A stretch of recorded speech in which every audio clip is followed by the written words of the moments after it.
Okay, we'll go now to 13. I think this is straightforward. Deborah and Phil Reid, maybe? No. Deborah? I'm going to move this, or would somebody else like to move this? This is on the submission to NRC. Northern Regional Plan. Councillor Filipina moves. Yep. Happy to second. Second to Councillor Walker. Question from Deborah. We'll take the report as read. Thank you. Thanks for your work. Mr. Chair. Councillor Cashmore. So a couple of things, Deborah. First of all, on the GMO bits and pieces, where did we land with councils, our council's position with the unitary plan? It was being contested about GE, the work that's been done at Auckland University around liver cancer, and people not being able to move outside who have been treated with those GMO-treated substances. So where do we land with that as it relates to our submission back to Northland? That's GMO on the land. Anyway. I understand, sorry, this is the appeal to the unitary plan, is that correct? Yeah, I understand it's still outstanding. Okay, I just think we need to have consistency there, Mr. Chairman. At the moment, we perhaps don't.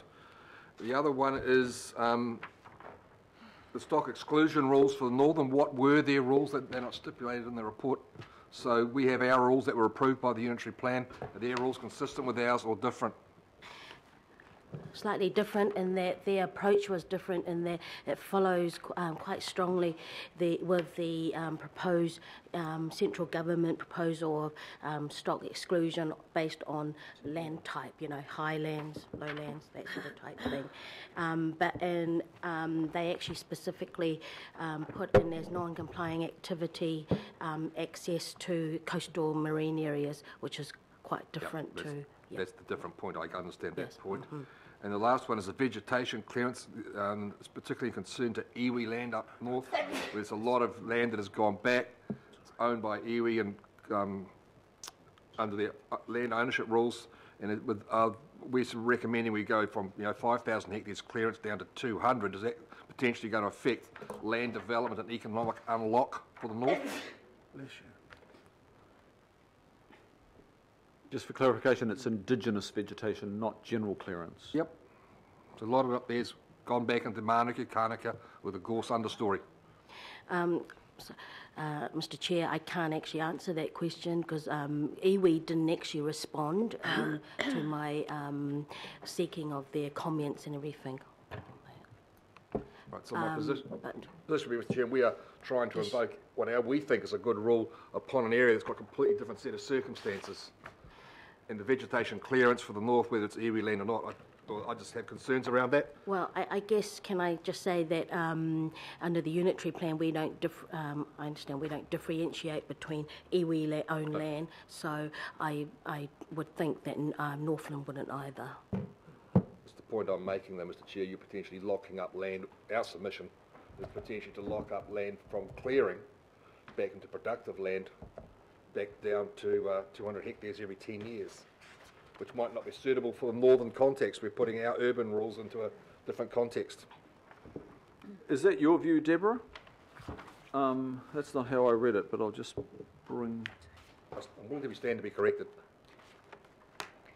Sorry, I'm going to pass that on to Marilyn Ford, who is our subject matter expert on that. Thank you. It might not answer your question with respect to iwi ownership, but the provision here is looking at vegetation clearance on highly erodible land, which is got specific land use classifications that relates to. So it's generally not going to be land which is suitable for productive use, given that it's got some soil types and some issues with steepness as well. So it's in a specific classification of highly erodible land. It's not all land. Yeah, I might be supporting this, Mr. Chairman. Okay, thank you. Councillor Councillor Filipina again, or did I...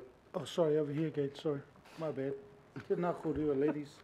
Look, I just wanted to see with the regional plan. Now,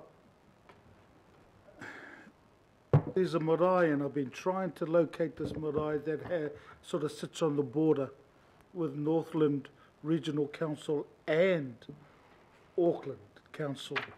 And in 2011, I went to this marae. I've been trying to look at it, and I've spoken to Leanne as well. We're trying to do it. Now, this related to a management plan, and this is why I got invited to do it.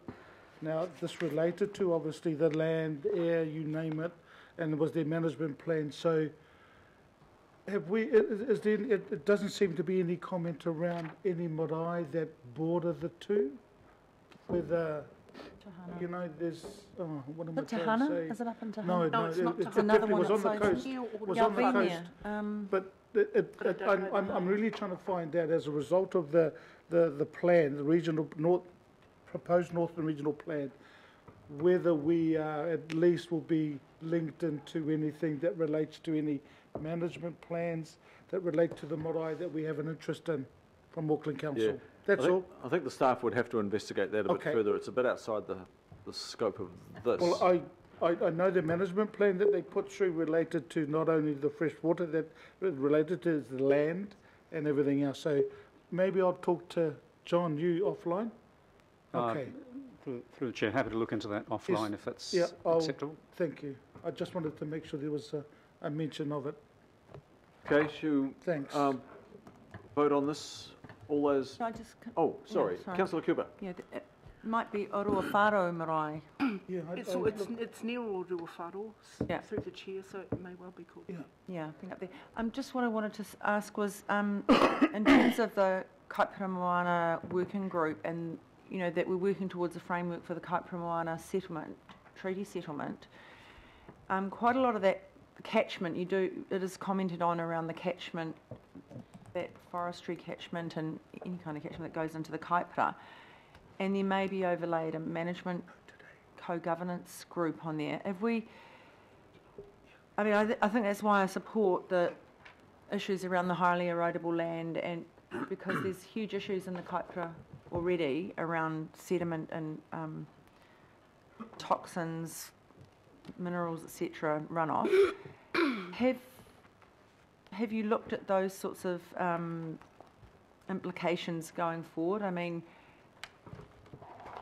there's going to be probably 3 or 4 councils involved in that, and I would have thought so many catchments that would have there'd be different councils submitting. But I suppose the question is how do we work in the kind of work that's been done around the Kaipara, and what this suggests is possible to do or not? I mean, it's quite a big issue up there. Okay. Deborah? All right. Sorry, I've gone round the houses on that one. I think in the future, well, we're going to be implementing the National Policy Statement for Freshwater Management, and I think through that process we will work closely with other councils, including Northland and iwi, to actually set out limits and targets. So I think that process is already happening at the moment, and investigations are occurring, and that goes down to the detail rather than what we've covered in the submission, which is just general cross-boundary effects. Thank you. Mm-hmm. Thank you. Okay, thank you, Deborah. Appreciate that. I do have another question. Member Nominee. Yeah, it's just a really broad question. I think it's just kind of coming from a couple of comments made previously, but you know, the unitary plan, and I think some of the experiences we've had in Auckland around accommodating both Māori land and treaty settlement land, there were some learnings in that. And I wonder, have you looked at it from that lens? Have you looked at what our submission is as Auckland from that lens? Because while I don't know whether it's the actual situation in Northland, my experience generally sometimes is a tendency, and I'm doing this through the lens of mana whenua. On the one hand, settlements are reached to provide for assets and resources, and often on the other hand, at a local government level, policies and provisions take it away again. And so I just want, I suppose, some assurance that in the mix of this broad submission, that we aren't overlapping on matters like that when we start to talk about what should be protected, what shouldn't, etc. without, I think, that knowledge of exactly what land there might be? We did look at it in terms of iwi issues and that have been highlighted from the unitary plan, but I have to admit we didn't go well down to the detail. I think it's important because sometimes it's in the detail where you find that actually what you're advocating, the complete reverse outcome, may well happen if you don't know. And I do acknowledge that mana whenua within this area have raised a number of issues, but I think it's more about like what's the council's approach to treaty settlement land generally, because you wouldn't, because you may find that you're having a reverse outcome by some of the submissions that we might make. I mean, it's just a concern Okay. that we need to be cautious of, I think. Would you like further engagement by the staff on this particular submission? Yeah, happy to, just to understand that a bit more, and I'll get a little bit more information myself. When's this got to be lodged, Deborah? 15th of November. It gives us another week or so. Okay, do you want to just work those words with? Leanne, would you be happy to have an informal discussion on this? Yeah. Okay, if you could catch up with Leanne Nominee at the Independent Māori Statutory Board? Sure. Thank you, Deborah. Mr Chair, can I just say, just confirming the marae is Orua Wharo, and Te Uri o Hau are the mana whenua. I'll put that to the vote then. All those in favour say aye. Aye. Contrary no, declare that carried. Now we go to item 4.